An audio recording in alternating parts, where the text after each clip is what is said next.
और हम चाहेंगे कि आज इस सेशन में आप बोले कुछ समय तक के लिए, जो भी आपको बोलना हृदय में गुरुदेव बुलवाए। जी।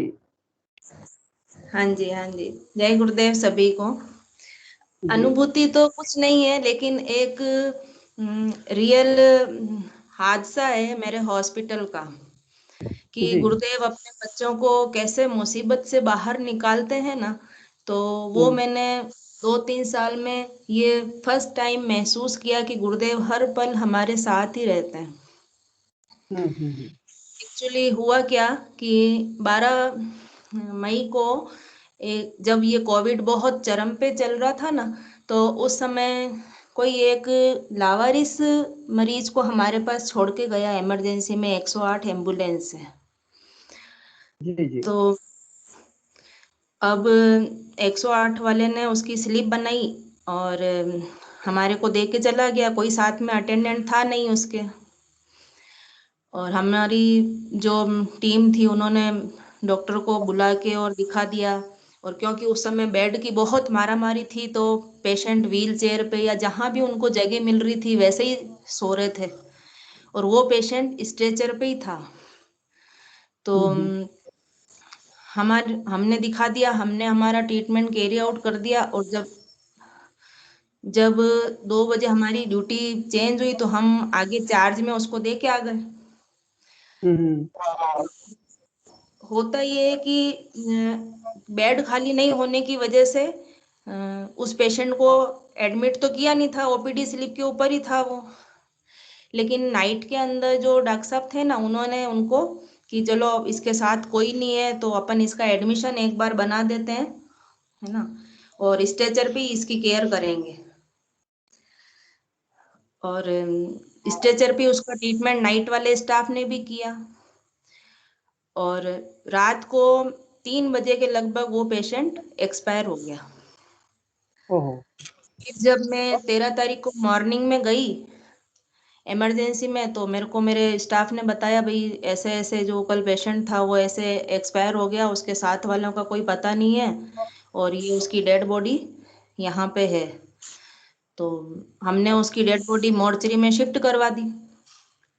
और जैसा कि रूटीन है कि भाई हमारे हॉस्पिटल की जो चौकी इंचार्ज है उनको हम इन्फॉर्म कर देते हैं जब भी कोई डेड बॉडी मॉर्चरी में शिफ्ट करवाते हैं। तो हमने उनको इन्फॉर्म कर दिया। तो जो रेगुलर वहाँ चौकी पे जो पुलिसकर्मी रहता है ना, वो उस दिन छुट्टी में थे। हमने उनको फोन किया, मोहन जी ऐसे ऐसे हम बॉडी शिफ्ट कर रहे हैं और इसके साथ में कोई नहीं है। अब उन्होंने कहा मैं छुट्टी में हूँ, मेरे साथ जो रिलीवर है मैं उनको इन्फॉर्म कर देता हूँ। मैंने कहा ठीक है। अब हमारा काम खत्म। फिर 10 दिन बाद में, है ना, मतलब 23 या 24 तारीख के आसपास पेपर के अंदर, जैसे मेरे यहाँ पे मेरे घर पे दैनिक भास्कर आता है, उसमें न्यूज आती है कि भाई ऐसे ऐसे पुलिस वालों ने, है ना, राजसमंद में जो डेड बॉडी थी ना, वो जिसकी थी ना, उसको नहीं दे के किसी दूसरे परिवार वालों को दे दी। अरे। वो मैं सारा मैटर पढ़ती हूँ। तो मैं जाके मेरे स्टाफ को बोलती हूँ, अपन ने जो, क्योंकि अधिकांश 100 में से 99 डेड बॉडी जो भी जाती है ना, लावारिस हो या कोई भी हो, वो हमारे इमरजेंसी से होके ही जाती है। तो अब मैंने पढ़ा, तो मैंने जाके जो मेरे इंचार्ज थे उनको बोला, मैंने कहा अपन ने तो जो डेड बॉडी शिफ्ट करी थी उसका अपन ने इन्फॉर्म किया था, और ये पेपर बिल्कुल। के अंदर ऐसे आ रहा है, और फिर राजस्थान ई टीवी के ऊपर भी ऐसी न्यूज आ रही है, और ये व्हाट्सएप के ऊपर ये वीडियो वायरल हो रहा है, ये क्या चक्कर है। तो उन्होंने बोला नहीं नहीं, अपना कोई लेना देना नहीं, अपन ने तो पुलिस को इन्फॉर्म कर दिया, पुलिस वाले जाने और डिपार्टमेंट जाने। तो मैंने उनको कहा, मैंने कहा ऐसा नहीं होता है, ये मीडिया में बात हो गई है, अब ये तो मुश्किल हो गई, अपन ने तो अपना काम कर दिया, लेकिन कहीं ना कहीं मिस्टेक जरूर हुई है किसी न किसी व्यक्ति से। उन्होंने इस चीज को इतना गंभीरता से नहीं लिया, है ना। फिर 2 दिन ऐसे ही निकल गए हमको आपस में बात करते हुए। 25 तारीख के दिन, है ना, मैं मेरे जो हमारे मैटन है उनके पास गई, तो मैंने उनको बोला, मैंने कहा सर, है ना, ऐसे ऐसे ये जो आ रहा है ना पेपर के अंदर, और ये कि लावारिस था और गलत दे दिया। मैंने कहा ये मैटर क्या है, क्योंकि हमने डेड बॉडी शिफ्ट करी थी, उसका तो हमारे पास एडमिशन बना हुआ है, हमारे यहाँ से तो कोई ऐसा पेशेंट शिफ्ट ही नहीं हुआ। मेरे पास उसका एडमिशन है और उसका नाम ये है, मेरे पास भर्ती का टिकट बना हुआ है। तो और वो तो इस गांव का था, जैसे हमारे पास में गांव है, और 108 वाला व्यक्ति लेके आया था। तो उन्होंने कहा ऐसे कैसे हो गया। मैंने कहा आप है ना हमारे जो पीएमओ सर है उनसे बात करो, आपकी ये कहीं ना कहीं मिस्टेक हुई है, और ये छोटी मिस्टेक नहीं है, बहुत बड़ी मिस्टेक है। तो उन्होंने उसको समझा।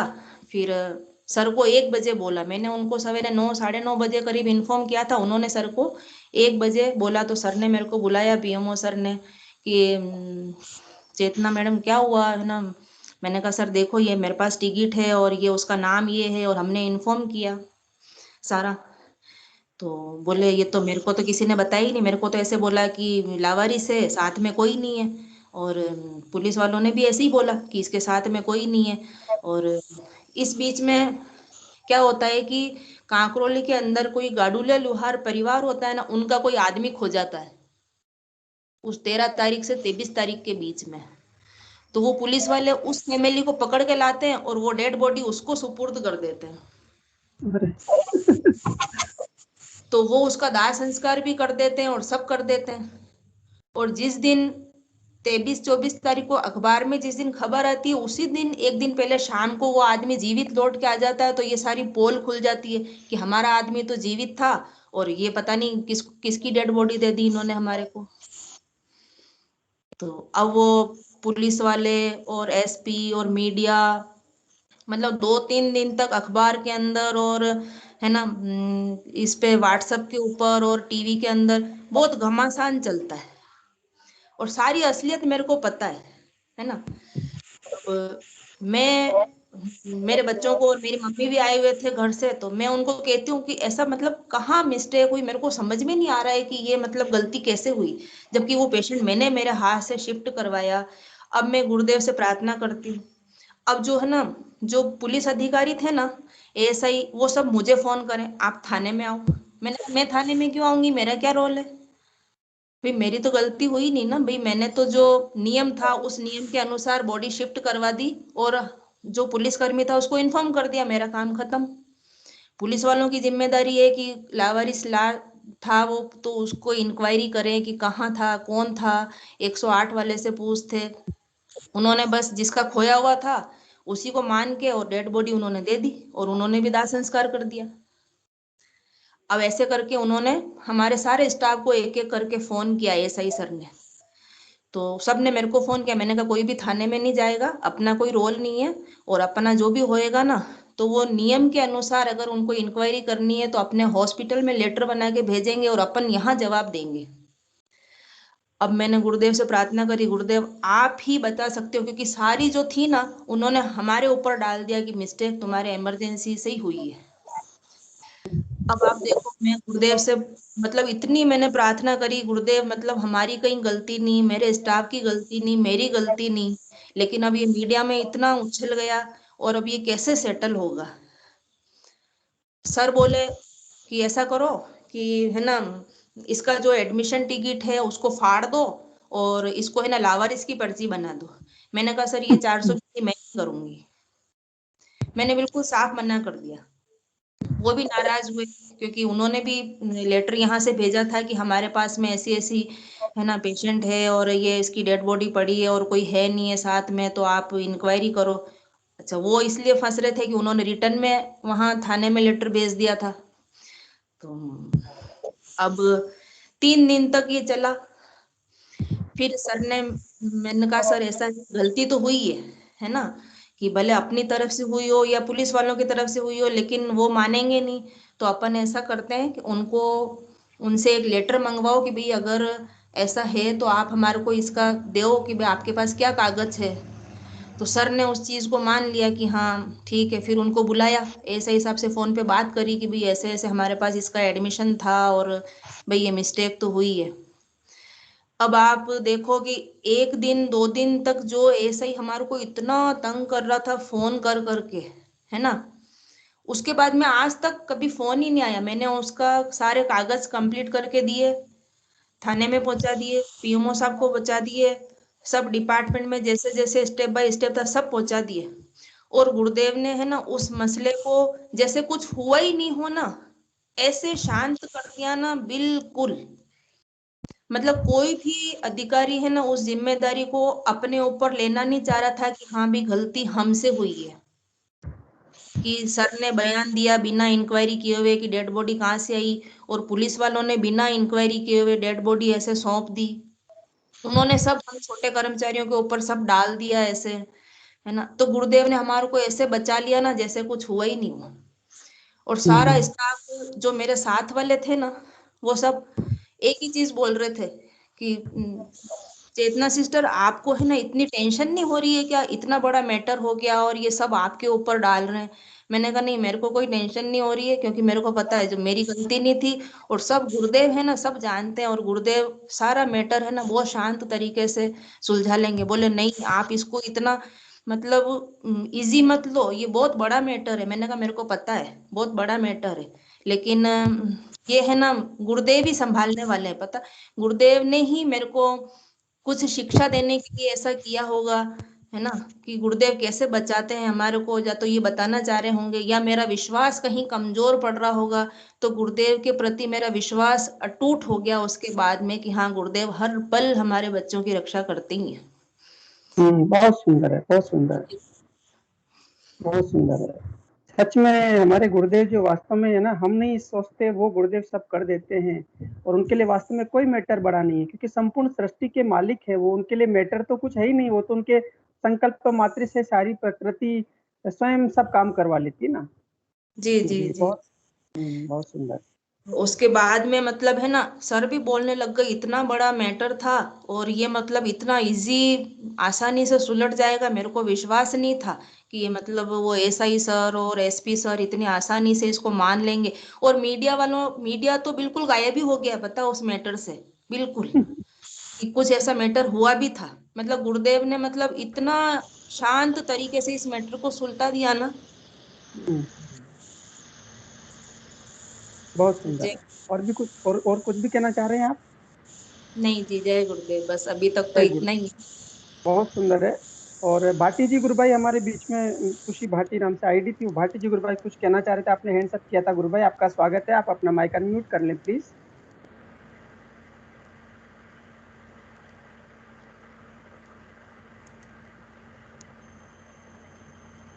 जय जी गुरुदेव आर्य, सभी। हाँ, जय गुरुदेव गुरु भाई, जय गुरुदेव जी। मैं यही कहना चाह रहा था कि गुरुदेव का तीरो भाव दिवस है, तो गुरुदेव को याद किया जाए थोड़ा सा।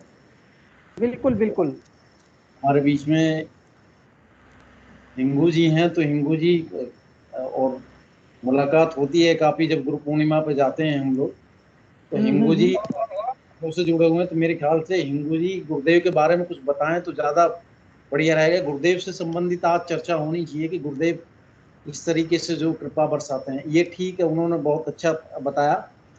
जी थोड़ा सा गुरु तो ये हिंगू जी हैं, ये थोड़ा अपना एक्सपीरियंस शेयर करें गुरुदेव के बारे में, तो आनंद बिल्कुल आएगा। अपने, जी जी, आर्य गुरु भाई जी को बुलाते हैं। आर्य गुरु भाई जी भी गुरुदेव के साथ में बहुत रहे हैं, और इंगू जी गुरु भाई जी आज इन्हीं से लेंगे। आर्य जी गुरु भाई अपने माइक अनम्यूट कर लीजिए और प्लीज आप शुरू हो जाइए गुरु भाई जी।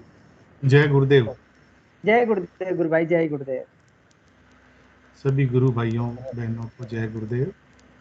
हाँ जी जी, जी जी। गुरुदेव ने तो जब भी हम गुरुदेव के पास जाते तो गुरुदेव तो यही कहते थे कि बेटा यहाँ मेरे पास आओगे तो 1% फायदा है, 99% फायदा तो अंदर से ही झुकने पर है। बहुत सुंदर है, बहुत सुंदर है, बहुत दिव्य बात कहते थे गुरुदेव वास्तव में। ये गुरुदेव जी हमेशा गुरु ही, इसलिए यहाँ चक्कर काटने की जरूरत नहीं है। और भाई। तो बिल्कुल ही ये गुरु पूर्णिमा के लिए भी बोला था गुरुदेव ने पहले, फिर बोलना बंद कर दिया। बेटा मैं करूँ क्या, ये इसकी कोई आवश्यकता नहीं है, आपको अंदर से झुकना है। वो कहते हैं कि भाई क्या करूँ, इस गुरु भाई ये शिष्यों के आगे झुकना पड़ रहा, बाकी तो ये भी वो नहीं चाहते थे।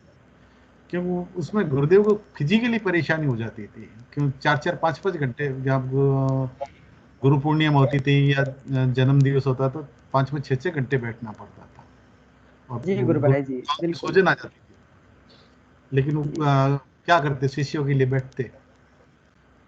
गुरुदेव का तो वो गुरुदेव ने तो ये कहा था कि यहाँ जो आश्रम है, जोधपुर का आश्रम, यहाँ साक्षात शिव विराजता है आपके यहाँ। जी जी जी जी।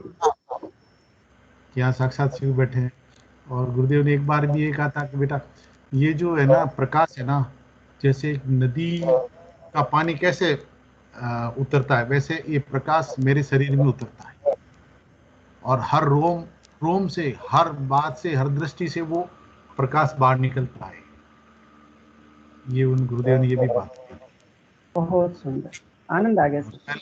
पहले आप तो बोलते जाइए सर, बोलते जाइए, बस रुके मत। पहले उन्होंने कहा था कि कैसे ये फैलेगा, तो उसने कहा भाई जैसे आप ने मेरे को देख, मैं आपसे जुड़ गया, आप जब करते हो तो वो वाइब्रेशन, वो सारी चीजें मैं आपके माध्यम से उनके पास चले जाता हूँ, वो फिर आगे से आगे, ये कनेक्टिविटी ऐसे होती है।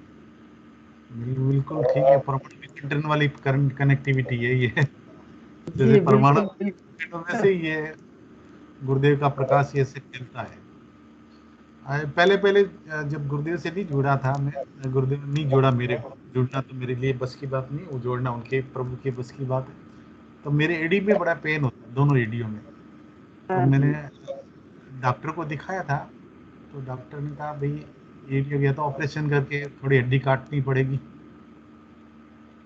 या फिर आप वहाँ जाओ वहीं हॉस्पिटल में एक था कि उनके यहाँ से नीचे स्पंज लगवा दो आप पाँव के जूतों में, ताकि आपको जोर नहीं पड़े। तो वो वास्तव में मतलब कि आप बिना स्पंज के तो पहनो ही मत जूते। ये तो बड़ी खतरनाक स्थिति थी कि यार एडियो में ऑपरेशन करा के हड्डी कटवाना। मीनवाइल उस समय गुरुदेव ने जोड़ लिया, और वो भी मतलब जुड़ने के 10-15 दिन में वो भी हड्डियों का वो भी दर्द ठीक हो गया एकदम, बिल्कुल दर्द अब तक अभी तक वापस हुआ ही नहीं, दिक्कत नहीं हुई। और उससे पहले एक बार कमर दर्द भी हो गया था मेरा। कमर दर्द ऐसे हुआ कि मैं फील्ड विजिट में कहीं जा रहा था, तो बाड़मेर जिले में था, तो वहाँ धोरे हैं, तो एक धोरे यंग अवस्था थी, तो एक धोरे से नीचे ही जाना था, तो यार इधर कौन घूम के जाएगा, ऊपर से कूद गया। कूदने पर क्या हुआ कि वहाँ इम्बैलेंस खड्डे थे, रेत होती ना, जी जी।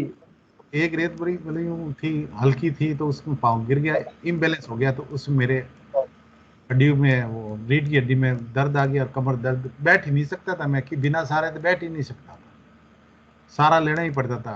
और डॉक्टर के पास गया तो वो तो दर्द की गोलियां खाओ तब तक ठीक, नहीं खाओ तो फिर दर्द।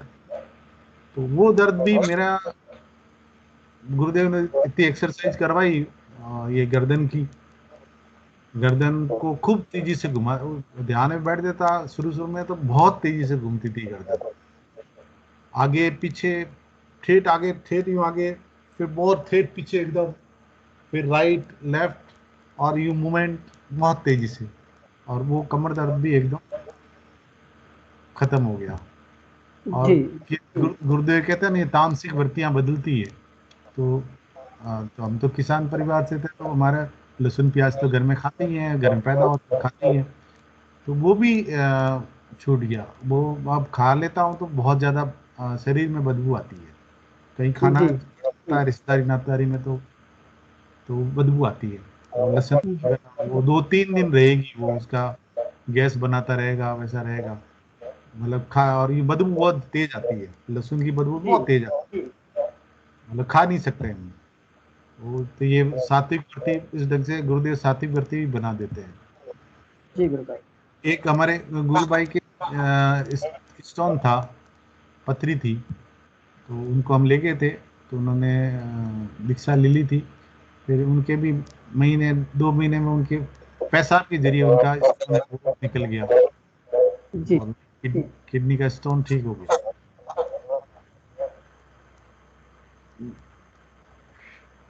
बाकी तो जी बहुत। आप जहाँ सर्विस करते हो उसको तो करते ही है, जैसे बहन जी कह रही थी, गुरुदेव वहाँ हर में आपके साथ ही है, कोई दिक्कत नहीं।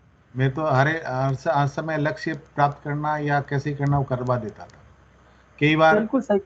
जी कई बार ये होता था, काम अधूरा है, अवसर आने वाले हैं, समाचार आते अवसर आने वाले हैं, तो गुरुदेव को हम तो समर्पित कर देते, गुरुदेव थे जानो जानो काम जाने। तो वो अवसर या तो अवसर आता ही नहीं, या आता तो वो चीज नहीं पूछता जो जी। हमारा अधूरा काम था ना, उसकी तरफ वो बात ही नहीं करता बिल्कुल। और उसके बारे में कहता ही नहीं। ये बड़ा अद्भुत, मतलब वो उनका बिल्कुल वो खुद ही अंदर, एक्चुअल में वो खुद ही अंदर ही रहते हैं, मतलब बाहर होते ही नहीं वो। इसलिए वो उनकी वो सुन लेते हैं क्या समस्या है क्या नहीं है। अभी लास्ट में मैं अभी अप्रैल में रिटायरमेंट था मेरा, हो गया। तो उससे पहले हमारे ऑडिट होती है, रिटायरमेंट जी। ऑडिट। हमारे एक बंदा ऐसा आया जो थोड़ा ज़्यादा ही लिखता है, रिटायरमेंट ऑडिट थी तो उसने इतनी ज़्यादा लिख दी कि चार्जशीट होना पक्का है। और चार्जशीट होना का मतलब है कि आप रिटायरमेंट के जो बेनिफिट्स हैं वो सारे रुक जाते हैं जब तक वो चार्जशीट चलती है। वो 4 महीने 6 महीने 10 महीने कितने महीने चलती है। मैंने कहा गुरुदेव अभी मिस्टेक तो हमने कोई की नहीं है और ये भी लिख दिया, तब कैसे आप संभालो। अब ये अगर ऐसा हो गया ना तो फिर लोग कैसे कहेंगे कि आपके तो गुरुदेव थे ना, क्या हुआ। और मेरे को मेरा कुछ फर्क नहीं पड़ना, लेकिन आपकी बदनामी का ज़्यादा मेरे को चिंता, क्योंकि हम सारा लोगों में परिचित इस ढंग से ही है कि गुरुदेव इनके संभालने वाले हैं, गुरुदेव कर देंगे। तो फिर भगवान ने, गुरुदेव ने ऐसी कृपा करी कि जो फटाफट उन्होंने ऐसे लोगों को वहाँ पर लगा दिया जो इसको चार्जशीट को देखते हैं, फाइनल करते हैं। उन्होंने बैठ के फ़ोन करते हैं, आप ये कर दो ये कर दो, फिर ये कर दो। सारा जो भी जो नीड थी वो भी मेरे से सारा करवाया, और जहाँ जरूरत थी वो सारे करवा के उन्होंने एकदम नीट एंड क्लीन मेरे को एनओसी दे दी। मतलब किसी तरह कोई तकलीफ नहीं आने दी। ये बड़ी जी। महान काम, नहीं तो वो वास्तव में बड़ा ही खतरनाक होता है। सर्विस में आप सही बात जानते हो, है। सर्विस में बड़ा ही खतरनाक काम होता है चार्जशीट मिलना। सही और बात है।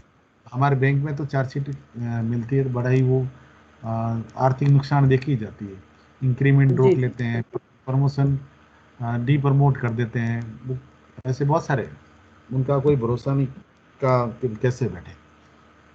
तो गुरुदेव ने सहारा ही वहाँ जो बंदे थे उन बंदों को बैठा दिया जो मेरे फेवर में थे और या मेरे जो फेवर ले रहे थे। तो बड़ा स्मूथली मेरे को उसमें से निकाल दिया। तो मैंने कहा यार ये तो गुरुदेव कर ही देंगे। और लोगों को विश्वास हो गया, हाँ, वास्तव में आपके गुरुदेव ने तो सारा ही कर दिया। तो गुरुदेव का तो जीवन पूरा ही, मतलब हर पग पाँव पाँव पर हर चीज हम जगह हर जगह समर्पित कर देते तो वो उससे समस्या से निकाल ही देता है। समस्या को रहने दे, आती जरूर है समस्या, आती जरूर है। गुरुदेव बिल्कुल। ने खुद ने कहा कि सुख दुख के बिना तो बेटा जीवन ही फिर क्या रहेगा, व्यर्थ हो जाएगा। सुख दुख तो जरूरी है। बिल्कुल। बहुत तो सुंदर पहले गुरु भाई, पहले बहुत। पहले पहले पहले पहले जिस दिन गुरुदेव से दीक्षा नहीं ली थी उस समय मैं हाँ कभी जी। दुकान के पास, दुकान पर जाते थे ना, तो हमारा दुकानदार दोस्त था तो वो सादा गुटखा खिला देता था। तो अच्छा। दीक्षा लेने, हाँ, सादा रजनीगंधा का सादा गुटखा आता था उस समय, आपके 94 95 में। तो सादा गुटखा खा लेते थे।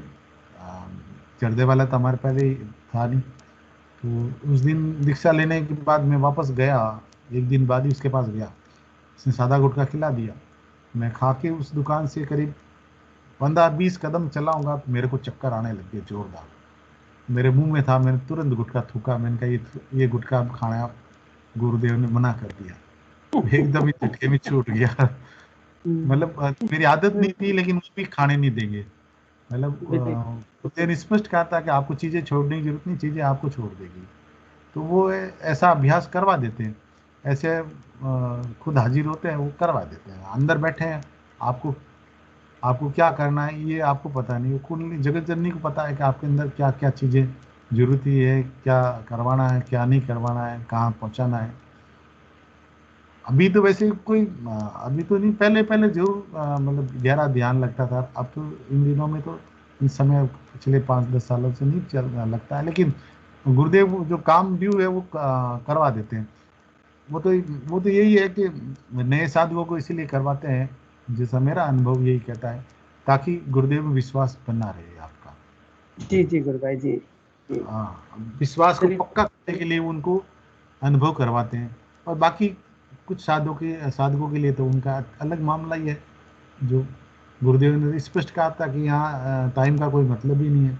जो हो सकता पहले दिन आया अभी आया उसको ठेठ पहुंच जावे, जो पहले से बैठा हो नहीं पहुंचे। तो ये पिछले जन्मों के आप कहाँ तक पहुंच गए हो। पिछले मान लो जन्म में आपने 12th पास कर ली तो कॉलेज में एडमिशन हो जाएगा। और पिछले जन्म में आप नहीं पढ़े हो तो आपका जीरो में पहली क्लास में एडमिशन होगा। इसलिए यहाँ वो नहीं है। गुरुदेव का तो स्पष्ट है भाई मंत्र जपो और मेरा ध्यान करो, 2 ही काम है तुम्हारे, बाकी सारे काम मेरे हैं। जी गुरु भाई, बहुत सुंदर है गुरु भाई, बहुत आनंद आ गया गुरु भाई। और गुरुदेव से हमने पूछा, मन भटकता था। गुरुदेव से पूछा भाई ये मन भटकता, बेटा क्या मन तो आती है, बस आप तो नाम जपो।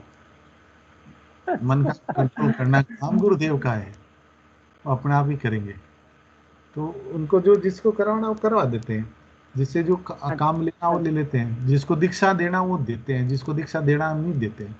ऐसा भी कई बार हुआ है गुरुदेव के, जब गुरुवार को दीक्षा देते थे कई लोगों को बाथरूम आ जाता तो आश्रम से निकल के दूर चले जाते हैं, तब तो गुरु मंत्र सुना देते थे। बिल्कुल वापस आए कि अब गुरु मंत्र के भैया तो सुना दिया, अब हम तो सुना नहीं सकते। गुरुदेव ने स्पष्ट कहा तो दीक्षा ली उसी को सुनाओ, हम तो नहीं सुना सकते, अब आप नेक्स्ट टाइम। तो गुरुदेव को जिसको दीक्षा, गुरुदेव ने स्पष्ट कहा कि ये मुझे जिसको देना वो कर दूंगा मैं। एक बार मतलब वहाँ गांधी मैदान में ये प्रोग्राम चल रहा था गुरुदेव का, तो मन में विचार आया था कि ये हम पूरे विश्व को कैसे दे पाएंगे। मेरे मन में सब प्रश्न पैदा हुआ।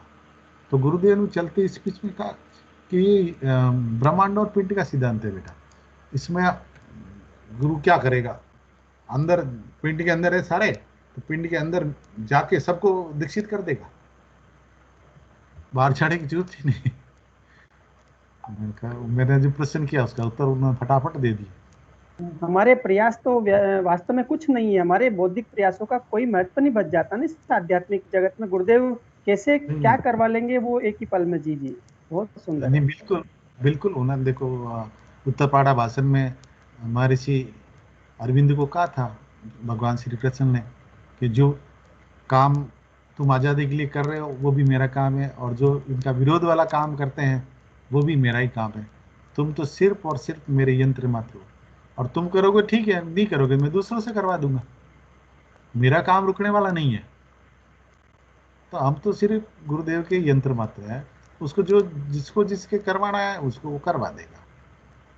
हाँ, लेकिन इसमें मैंने एक ये और जरूर देखा था कि जो गुरु भाई, क्योंकि आपने कहा इतने वर्षों से जुड़े हो, तो मैं उसके बाद जो गुरु भाई जो अपने आप को समझ लेते हैं कि भाई हाँ गुरुदेव मेरे अनुसार ही चलेंगे, उनको बड़ा झटका दे के हटा देते हैं। सही बात है। पहले वो ओम प्रकाश जी राजपुरोहित थे अध्यक्ष थे, उनको हटा दिया। फिर ऐसे बहुत सारे लोग आते गए हटते गए, जिन्होंने भी गुरुदेव को बेच के खाने की कोशिश की है, ऐसी हरकतें की है कि हम यही हैं गुरु, हम कहेंगे वैसे गुरुदेव करेंगे, तो वो उनके लोगों की अविश्वास है गुरुदेव पर। जी। उनको अविश्वास नहीं, अविश्वास है कि मैं कहूँगा वैसे गुरुदेव करेंगे। तो गुरुदेव तुम्हारे थोड़ी है यार, गुरुदेव तो पूरे ब्रह्मांड के मालिक है, तेरे अनुसार थोड़ी चलेंगे, और तू कहेगा वैसे थोड़ी चलेगा यार। वो ब्रह्मांड के मालिक, उसको क्या करवाना क्या नहीं करवाना। इसलिए कई लोग करते हैं। तो गुरुदेव जिसका थोड़ा भाग्य में कहीं नाम करना तो करेगा, उसके बाद वो फिर लाइन पर आना पड़ेगा उसको, नहीं तो उसको हटा देंगे। बिल्कुल बिल्कुल वास्तव में ये हाँ हो जाता है। ये देखो ये अहंकार होता है, भक्ति का एक अहंकार होता है। जी। भक्ति में अहंकार की बात पड़ी हुई मेरे कि भक्ति करते करते आदमी अहंकार हो जाता है, और अहंकार ही श्री कृष्ण ने कहा जहाँ अहंकार है वहाँ मैं नहीं हूँ। तो जहाँ अहंकार आ गया वहाँ गुरुदेव नहीं है, फिर हट जाते हैं। आपका अहंकार आते ही फिर आपका डाउनफॉल शुरू हो जाता है। इसलिए सभी गुरु भाइयों से निवेदन है कि जो भी काम जो भी आप करो गुरुदेव को समर्पित करते हुए, गुरुदेव का ही मानते हुए, गुरुदेव ही कर रहे हैं, कहीं भी ये मत सोचना कि मैं कर रहा हूँ, ये गड़बड़ कर देगा आपका जीवन में। जी गुरु भाई, बहुत ऊंची बात कही आपने, बहुत ऊंची बात कही है। जी अब ये बहुत तो बढ़िया, बहुत बढ़िया, बहुत सुंदर। कहलाने वाला गुरु है, हम कुछ नहीं कर सकते, हम कुछ नहीं कह सकते। हम तो जहाँ भी चर्चा सत्संग करते तो हम यही स्पष्ट कहते हैं, भाई ये गुरुदेव कहलवा देता है, बाकी हमारे पास तो कोई सामान नहीं है कि हम कुछ कह सकें। सही हमारी बात। ताकत, हमारी कोई ताकत नहीं है कि हम कुछ कह दें या गुरुदेव का प्रचार हम कर सकें ना।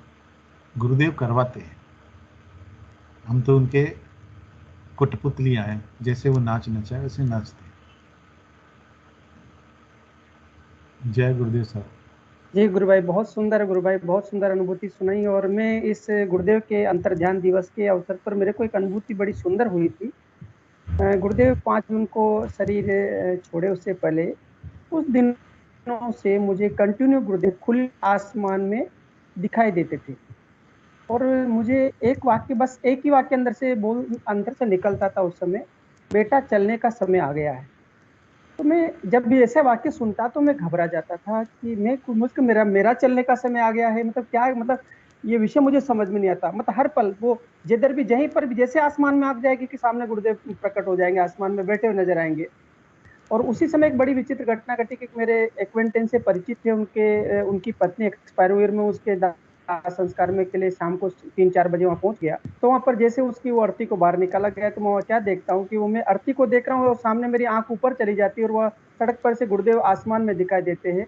बोलते हैं बेटा चलने का समय आ गया। मैं फिर भी नहीं समझता हूँ।